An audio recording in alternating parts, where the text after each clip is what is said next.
Subscribe to my channel by pressing red button and click on the bell icon for notification of latest updates. नेकपा एमालेका वरिष्ठ नेता माधव कुमार नेपालले प्रधानमन्त्री केपी शर्मा ओलीलाई विश्वासको मत नदिनु आफूहरूको देश जनताप्रति पार्टीप्रतिको निष्ठाको घोतक भएको बताएका छन्। सोमबार साँझ विज्ञप्ति जारी गर्दै नेपालले पार्टी एकताका लागि ओलीलाई विगतमा गल्ती सच्याउन समेत आग्रह गरेका छन्।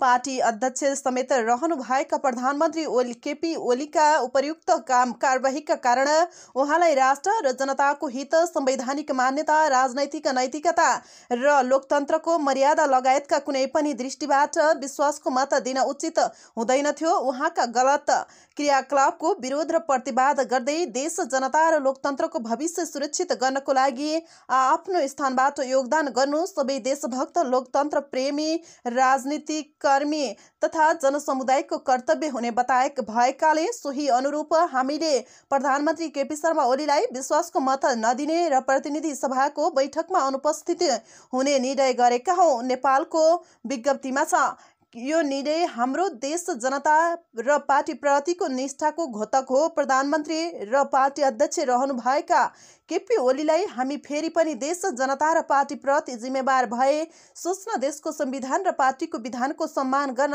विगतका गल्तीहरूलाई सच्याउन, पार्टी एकताका लागि हामीले अगाडि सारेका कुराहरूको सम्बोधन गर्न र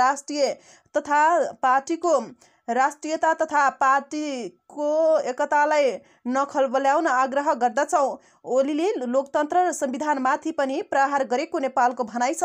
यसअघि उहाँले नेपालको संविधान, लोकतन्त्र र राष्ट्रिय हितका लागि साथै नेकपा एमालेको विधान, विधि, सिद्धान्त, नीति र आदर्श विपरीतका कारबाही तीव्र पार्दै देश र जनता र लोकतन्त्रको भविष्यलाई नै खतरा तर्फ धकेलिरहनु भएको छ। प्रधानमन्त्री केपी शर्मा ओलीले राष्ट्रिय हित, स्वाधीनता र स्वाभिमानमा आँच पुग्ने किसिमका गतिविधि गर्दै राज्यलाई नै कमजोर तुल्याइरहनु भएको छ। नेपालको विज्ञप्तिमा छ, प्रदेश सरकारलाई पनि सत्ता सङ्घर्षतर्फ धकेल्दै अस्तव्यस्त बनाउने तर्फ उहाँको संलग्नता रहेको छ। यसको ज्वलन्त उदाहरणका लागि रूपमा गण्डकी र लुम्बिनी प्रदेशमा संविधान र लोकतन्त्रको मर्म तथा मान्यता विपरीत भएका कार्यहरूलाई लिन सकिन्छ। यस्तो रहेको छ। नेपालले जारी गरेको विज्ञप्तिमा उल्लेख गरिएको छ, मिति 2078 वैशाख 27 प्रेस वक्तव्य। नेपाल कम्युनिस्ट पार्टी एमालेलाई सर्वोच्च अदालतको फैसला तथा नवौं राष्ट्रिय महाधिवेशनको निर्णय अनुसार अघि बढाउने हाम्रो प्रयास पार्टी अध्यक्ष समेत रहनुभएका प्रधानमन्त्री केपी शर्मा ओलीको कारण सफल हुन सकेन। उहाँले प्रतिनिधि सभामा विश्वासको मत लिनु पूर्व समेत हिजो मात्र प्रेस वक्तव्य मार्फत अहंकार, गुटगत र पार्टी एकता विरोधी प्रवृत्ति देखाइरहनुभयो। पार्टीलाई नवौं राष्ट्रिय महाधिवेशनको मार्गनिर्देशन र निर्णय अनुसार अघि बढाउँदै यसको एकतालाई जोगाउनु पर्छ भन्ने हाम्रो कुरा उहाँले मान्नु भएन। सर्वोच्च अदालतको फैसलापछि केपी ओलीले निर्वाचित केन्द्रीय कमिटीको बैठक बोलाई छलफल गर्नुपर्नेमा त्यसो नगरी 2077 साल फागुन 28 गते आफ्ना गुटका केही सदस्यहरूको भेला गर्नुभयो। त्यो गुटको भेलालाई बैठक भन्दै नवौं राष्ट्रिय महाधिवेशनबाट निर्वाचित केन्द्रीय कमिटीलाई भङ्ग गरी स्वेच्छाचारी किसिमले कथित राष्ट्रिय महाधिवेशन आयोजक कमिटी गठनको घोषणा गर्नुभयो। त्यसमा मनोमानी किसिमले आफ्ना पिछलगुहरूको मनोनयन गर्नुभयो। हामी लगायतका केन्द्रीय कमिटीका सदस्यहरूलाई जिम्मेवारीबाट हटाउनुभयो। यसरी केपी ओलीले पार्टी विभाजनको अपराधपूर्ण बाटो समात्नुभयो। केपी ओलीले पार्टी विधानलाई कुल्चेको घटनाबाट चिन्तित हुँदै 2077 साल चैत्र 2 गते पार्टी केन्द्रीय कार्यालय धुबराहीमा भएको वार्तामा हामीले सर्वोच्च अदालतको फैसला अनुरूप पार्टीको केन्द्रदेखि स्थानीय तहसम्मका सबै कमिटीहरू एवं जनसङ्गठनका सबै संरचनाहरू पूर्ववत विधिसम्मत रूपमा सञ्चालन गर्ने, विगतमा उत्पन्न अन्तर्विरोध, समस्या र कटुताको बारेमा पार्टीमा सहज स्थिति भएपछि उपयुक्त समयमा समीक्षा गर्ने र पार्टीलाई एकताबद्ध तथा विधि सम्बद्ध किसिमले सच्याउने चलाउने प्रस्ताव राख्यौं। तर केपी ओलीले न त हाम्रो प्रस्ताव मान्नुभयो, न त पार्टी एकता र अदालतको फैसला अनुरूप गर्न कुनै प्रस्ताव नै राख्नुभयो। तर केपी ओलीले न त हाम्रो प्रस्ताव मान्नुभयो, न त एकता फैसला अनुरूप गर्ने कुनै प्रस्ताव नै राख्नुभयो।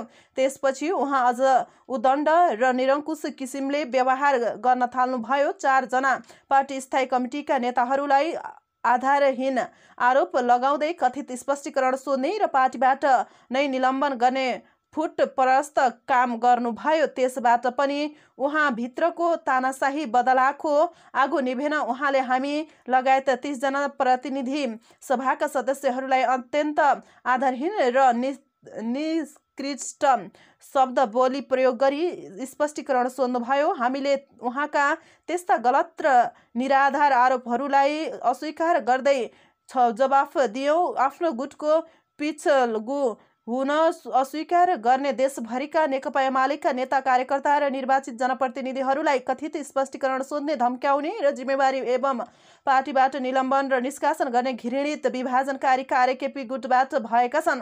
यस्ता अलोकतान्त्रिक र पार्टी विधान विरोधी क्रियाकलापहरूप्रति नेकपा एमालेका इमान्दार देश र जनताप्रति निष्ठावान नेता कार्यकर्ता र सदस्यहरूले विरोध र प्रतिवाद गर्दै आएका छन्। यति हुँदा पनि हामीले पार्टी एकता जोगाउन केपी ओलीसँग अनेक पटक विभिन्न किसिमले वार्ता गर्यौँ। उहाँले वार्तालाई केवल अल्मलाउने र भ्रम सिर्जना गर्ने दाउपेचमा रूपमा उपयोग गर्न खोजेको देखियो। कुनै सकारात्मक सोच र प्रस्ताव राखेको पाइएन। वार्तापछि केपी ओलीले स्थायी कमिटीको गठन र कार्यविभाजनको कथित निर्णय गर्दै कम्युनिस्ट आन्दोलनको विकासमा महत्त्वपूर्ण भूमिका खेल्ने नेताहरूलाई निष्कासन गर्ने खेदजनक कार्य गर्नुभयो। यही वैशाख 26 गते पार्टी एकताका लागि स्पष्ट आधारसहित उहाँलाई पत्र समेत पठाइयो, तर त्यसप्रति उहाँले कुनै चासो नराखी फुटकै बाटोमा अघि बढ्नुभयो। पार्टी अध्यक्ष समेत रहनुभएका प्रधानमन्त्री केपी शर्मा ओलीले पार्टीमा मात्र होइन राज्य सञ्चालनमा समेत अनेकौं स्वेच्छाचारी र अनियमित कार्य गर्नुभएको छ। प्रतिनिधि सभाको असंवैधानिक विघटन, संवैधानिक परिषदमा मनपरी कानुनी शासनको उपहास, भ्रष्टाचारीलाई संरक्षण जस्ता उहाँका क्रियाकलापहरू छताछुल्ल भइसकेका छन्। देश कोरोना महामारीबाट आक्रान्त भइरहेको बेला जनताको स्वास्थ्य सुरक्षाका लागि काम गर्नुपर्ने बेला स्वास्थ्य सामग्रीमा समेत भ्रष्टाचार गर्नेहरूलाई प्रशय दिनका साथै राष्ट्रलाई अन्यलग्रस्त तुल्याउने र विभाजन गर्ने काम प्रधानमन्त्रीबाट भइरहेको छ। प्रतिनिधि सभाको विघटनलाई सर्वोच्च अदालतले नै असंवैधानिक भनिसकेपछि पनि प्रधानमन्त्री केपी शर्मा ओलीले आफ्नो निर्णयको जिम्मेवारी लिएर पदबाट राजीनामा दिने लोकतन्त्रको न्यूनतम मर्यादा र नैतिकता नदेखाए देश र दुनियाँका सामु नेकपा एमालेको प्रतिष्ठामा आँच पुर्याउने काम गर्नुभयो। गत हिउँदे अधिवेशनमा प्रधानमन्त्री केपी ओली एक दिन पनि उपस्थित नभई र त्यसलाई कुनै काम नलिई अन्त्य गरियो। तर नियमित अधिवेशनमा लिनुपर्ने विश्वासको मत आफैले अधिवेशन बोलाइदिने गलत बाटोमा प्रधानमन्त्री केपी ओली अग्रसर हुनुभयो। यसरी उहाँले नेपालको संविधान, लोकतन्त्र, राष्ट्रिय हितका साथै नेकपा एमालेको विधान, विधि, सिद्धान्त, नीति र आदर्श विपरीतका काम कारबाही तीव्र पार्दै देश, जनता र लोकतन्त्रको भविष्यलाई नै खतरातर्फ धकेलिरहनु भएको छ। प्रधानमन्त्री केपी शर्मा ओलीले राष्ट्रिय हित, स्वाधीनता र स्वाभिमानमा आँच पुग्ने किसिमका गतिविधिहरू गर्दै राज्यलाई नै कमजोर तुल्याइरहनु भएको छ। प्रदेश सरकारहरूलाई पनि सत्ता सङ्घर्षतर्फ धकेल्दै अस्तव्यस्त बनाउनेतर्फ उहाँको संलग्नता रहेको छ। यसको ज्वलन्त उदाहरणका रूपमा गण्डकी र लुम्बिनी प्रदेशमा संविधान र लोकतन्त्रको मर्म तथा मान्यता विपरीत भएका कार्यहरूलाई लिन सकिन्छ। पार्टी अध्यक्ष समेत रहनुभएका प्रधानमन्त्री केपी शर्मा ओलीका उपर्युक्त काम कारबाहीलाई कारण उहाँलाई राष्ट्र र जनताको हित, संवैधानिक मान्यता, राजनैतिक नैतिकता र लोकतन्त्रको मर्यादा लगायत कुनै पनि दृष्टिबाट विश्वासको मत दिन उचित हुँदैनथ्यो। उहाँका गलत क्रियाकलापहरूको विरोध र प्रतिवाद गर्दै देश, जनता र लोकतन्त्रको भविष्य सुरक्षित गर्नको लागि आफ्नो स्थानबाट योगदान गर्नु सबै देशभक्त, लोकतन्त्र प्रेमी, राजनीतिक कर्मी तथा जनसमुदायको कर्तव्य हुने भएकाले सोही अनुरूप हामीले प्रधानमन्त्री केपी शर्मा ओलीलाई विश्वासको मत नदिने र प्रतिनिधि सभाको बैठकमा अनुपस्थित हुने निर्णय गरेका हौं। यो निर्णय हाम्रो देश, जनता र पार्टीप्रतिको निष्ठाको घोतक हो। प्रधानमन्त्री र पार्टी अध्यक्ष रहनुभएका केपी ओलीलाई हामी फेरि पनि देश, जनता र पार्टीप्रति जिम्मेवार भएर सोच्न गर्नुपर्छ। देशको संविधान र पार्टीको विधानको सम्मान गर्न, विगतका गल्तीहरूलाई सच्याउन तथा पार्टी एकताका लागि हामीले अगाडि सारेका कुराहरूको सम्बोधन गर्न र राष्ट्रिय तथा